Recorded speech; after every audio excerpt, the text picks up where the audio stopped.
first met Stuart Lang when he came to see a performance that I'd costumed. I'd only been costuming a couple of years, and I'd been making things myself at home and for friends' performances and things. And it was a one-man drag show, and I'd made a costume that was all out of kind of ripped pieces of lining fabric, actually. And he came to see the show, and he apparently he described it as being industrial design for having been a kind of conceptual take on drag costuming rather than something kind of flouncy. It looked like ripped toilet roll, basically. And he was quite taken with this, and then asked me a couple of years later, actually, to come on board and costume a production in Sweden. It was an opera, an operetta, Offenbach, called La Vie Parisienne, and that was in Malmo. So from having only ever made costumes myself or bought things from H&M and kind of customized them, I was designing 150 costumes and running a team of 16 seamstresses and couturiers and tailors. So it was this huge learning curve, and I'm ever thankful that he saw in me enough skill and talent and, I don't know, enough grit to be able to handle this massive undertaking. And we've worked together a few times since then. So we did La Bohème at Scottish Opera, and I think this is probably our third designer-designer relationship. He's director and he's a set designer, so it's quite good for me as a costume designer that we can kind of work together. There's a good kind of way that we fit. Stuart emailed me about a year ago saying, I've got this idea for a show where we costume the audience. And of course, I think like most people, I wouldn't say laughed it off, but I thought, whatever next? How on earth is that going to be possible? And, you know, immediate thoughts go into the infrastructure that you would need to put into place. And I think like any problem solving, whether it's the way a neckline is going to work and balance out the bottom half of a dress, like any problem solving, it was just a case of, well, what would we need? How many people would we need? What kind of experience would we need? How would we afford that many people? And each series of decisions, you know, if you're able to problem solve, then actually these kind of seemingly impossible ideas can be manifest, as you can see. So a lot of it has been about, a lot of our production meetings have been about looking at the structure of how this would work. Stuart explained that he wanted to look at a way of recreate, I hesitate to use the word recreate, but he wanted to kind of revive the idea of a salon, but completely reimagine it. So from the outset, we were looking at references such as Alexander McQueen or Vivienne Westwood, current designers who look at period dress for inspiration, but they subvert it, or they modernize it, or update it, or style it in a way so that it doesn't tick all those kind of period boxes, but, you know, reinventing. So we were looking at ways that we could pull costumes from existing productions or archived productions in theatres in Scotland. And my role immediately was to just imagine how we might find ways of updating that so that it looks current as well. So that if somebody walked into the room, we would still look at them with the kind of awe of something that was current high fashion or couture, as much as being something that was authentically period in another way. And this combination has been something I feel like I'm constantly trying to figure out. We've done one show now, we're preparing our second show tonight, and I'm still looking at ways in which I can take something that's historical and add something that doesn't quite make sense, but sets up a kind of interesting dynamic in that kind of confusion as a designer. Our first consideration was getting the right structure and the right people in place to make this creative imagining work. So what was going to underpin this idea?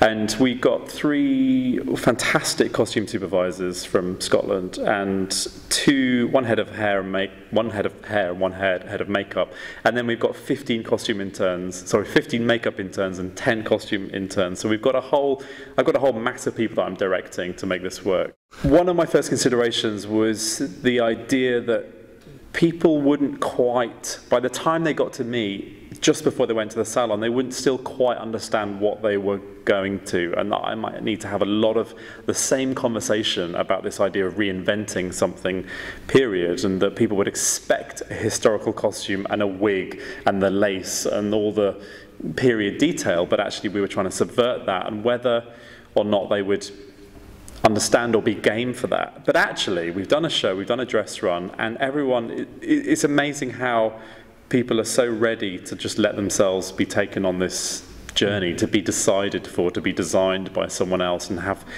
me fuss around them and tie bows and add gloves and change my mind. And there's a lot of chaos back there, but it's all had a whole kind of preparation and a lot of pool of references. So I know what my palette is, if you like, even though I'm being quite quick and making quick decisions. I know what I'm kind of eventually wanting to get at. And that is something to do with the balance of the whole evening. So you've got something that's 1914 and you've got something that's almost like 1880s. I mean, our Belle Epoque era is 1895 to 1914, 1915. But we're allowing a little bit of fuzzy edge there to allow for different body shapes and kind of looser styles, which are a little bit later. So it's playful back there, but the audience are really game for it. I've heard it's one of their favourite parts, apparently, is getting dressed and being fussed over. When people book a ticket, they are sent a video with how to measure themselves. So me and a couple of people devised a film where people could learn how best to measure themselves. This was a YouTube video. So the audience would submit their sizes, which meant that our team here could hand pick them a frock that would suit their particular measurements, their dimensions, and we just hope that everyone's honest about that. The audience arrive into the dressing room and we immediately earmark which people could go directly to makeup. So I clock the dress that they're wearing. I then make a quick decision about what kind of look we'll go for with their hair and makeup. This means that we can get people into makeup and people into costume and almost kind of swap over. Otherwise we'd have a whole tide coming at each stage. So it's just all those little logistics have been kind of ironed out now that we're on show 2. So usually the frocks all fit. Sometimes people aren't happy and we'll find them a separate frock. We've got access to our 130 frocks in the dressing room, so if we need to make some quick changes of thought, then that is possible. Stuart pointed out to me that this idea of the kind of theatre of being costumed, the theatre of the dressing room and getting ready and being prepared by other people is something that has only been, for a long time, the privilege of actors or singers or dancers. And he thought, wouldn't it be a great idea to allow a visitor to the theatre that opportunity? So that was kind of where this idea came from. And we've always been thinking about the performance, if you like, starting from the point in which they enter the dressing room. And, you know, there's like flies around them, kind of pulling at them and pinning them. So from my experience from the first show, people have absolutely loved that. They've, on the whole, kind of been very game to play along, and I really didn't know in conceiving this if we'd have a lot more issues and a lot more trouble, but I think people are really up for it. You know, I think when you buy a ticket, and there's a huge amount of information in the brochure and the blurb surrounding this, so by the time they get to me, actually they are a lot more prepared than I ever thought they might be.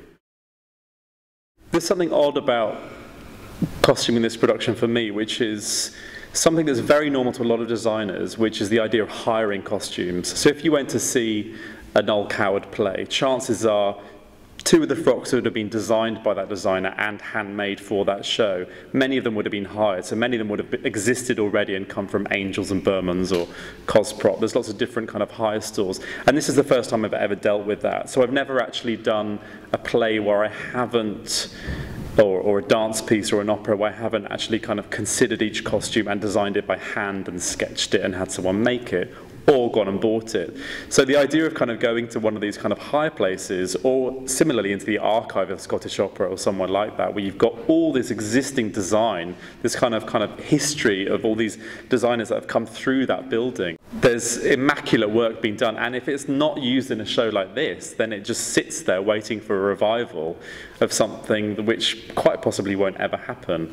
So what's been very nice to some of the audience members is that they'll notice the name of the performer or the singer and the production that it was from and which theatre it came from. So this costume has a whole history and a whole story, and it's like, you know, the actors, part of the actor is still there, and I've noticed that as soon as people get these costumes on, they have a very different behaviour. They might come slumping in their jeans, but actually as soon as they're, not just even in a corset, but as soon as there's this sense of drama that they're imbued with through the costume, it's an amazing transformation. And then you're just basically kind of like finishing off the detail because they're already playing a part. Stuart and I have been pooling references from different paintings, James Tissot, Singer Sargent, even Lautrec, which is a little bit earlier. We've been kind of looking at all these different depictions of the Salon, and something that struck us both was how lovely this kind of like a punctuation there was with these pastel frocks, if you like, a lot of the time, and then this absolute monochrome kind of continuity between it, these men in suits and white bow ties and very, very kind of slicked hair. And it was something that initially I had questioned, how do we make this still a playful thing for men? How do we find this variety that we're allowing the women? But actually we kind of turned it around, and with the exception of a couple of uniforms, we're literally going for this kind of monochrome tails, and it worked beautifully in here. I took photos from the show the other night, and looking back, it's a really key part. If I imagined that we didn't have that, almost like a base for any kind of visual art, if you like, having that as a base and then to work away from with these flowers and feathers and periphery, there's this kind of uniformity, which I think is really key in the balance of the whole thing, and certainly kind of a response to this room, the formality of it, and it's something that that's not the case now. I mean, men wear suits, but they don't have that same degree of dress up, and it's amazing what it does, you know, does to my, I've worn one and taken it into the salon, because you're not allowed in unless you're fully dressed up, and it's amazing, like it completely changes your posture, and there's something about you can't use your head differently, and it's also crisp, and the shiny shoes and the starched bow ties. There's so many little bits of the menswear actually. It's in many ways a lot more complex in the men's dressing room for those reasons. Until I see some of my friends in here, it'll be hard for me to judge what the transformation is in terms of people's behaviour when they get into the space and when they get into their costume. So I do notice that there's a kind of, I was here the other night and I did notice two women who were talking to each other, you know, in this kind of way, and I was thinking, I'm sure they wouldn't normally sit like that in the bar upstairs. So I think there is something that people assume, a character they assume, or a behaviour, or a kind of code of conduct that can only be related to what they've seen in films or theatre or their imagined idea of yesterday. Mm-hmm. We've been talking to we have a waitress and a doorman. We've been talking to them about not feeling like they should be playing. No one's performing, no one's playing these characters. They should be able to be free in here like anyone else and talk to anyone. We don't want it to be people assuming characters. And in that sense, we decided to do away with fans, mm-hmm. because this idea of kind of like pastiche kind of camp acting that would suddenly start to take place, and that would probably spiral into a whole load of slightly naff theatre in a way. So we're acknowledging, as Stuart's probably explained, we're acknowledging that we are here now in this space. It's a constructed space. You can see the cracks.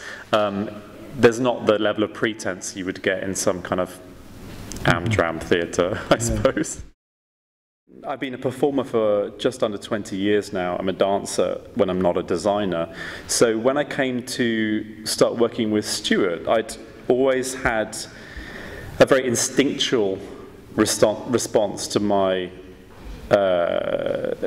design work, I suppose, in the same way I had as a dancer. That there was an immediacy, a getting on with it, a kind of practical thing that kicked in very quickly. So even still, occasionally, someone will talk to me about a dance work or an opera work, and I'm immediately seeing images, and I'm sketching things and kind of thinking things through that are coming out on an instinctual level. And not to say that doesn't still happen with Stuart, but what I've learned from Stuart and what I love about working with him is the kind of rigor of research, the amount of reading, the amount of pooling from unusual places, and this kind of bounce. We've now this is our third kind of collaboration together.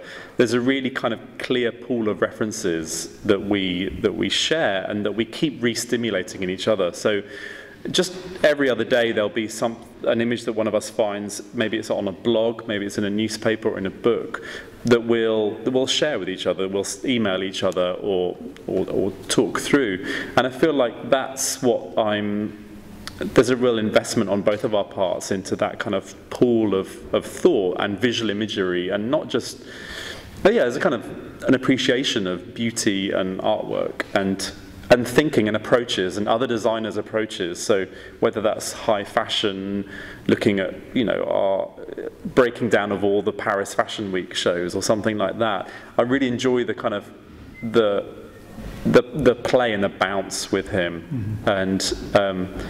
And we are doing Peter Grimes next year at La Scala in Milan. I'm kind of costume associate with him, so something's been conceived, but we'll both be in Milan, and I'll be sourcing 70s British seaside costumes somehow, and I don't think La Scala Milan are ready for that. I don't think they've ever done anything like that. So that'll be a real challenge, kind of, and a slightly different morphing of our relationship. I'll be seeing through something he's already conceived and designed, and there'll be a chance to be creative within that, but I see that no less as an interesting way of collaborating with him. I don't need to have my costume designer stamp on it or my signature. It's just part of being a collaborator, whether I'm collaborating as a dancer or as a designer. It's about envisaging something that doesn't exist and then making it manifest and making that communicate. And I'm just passionate about that.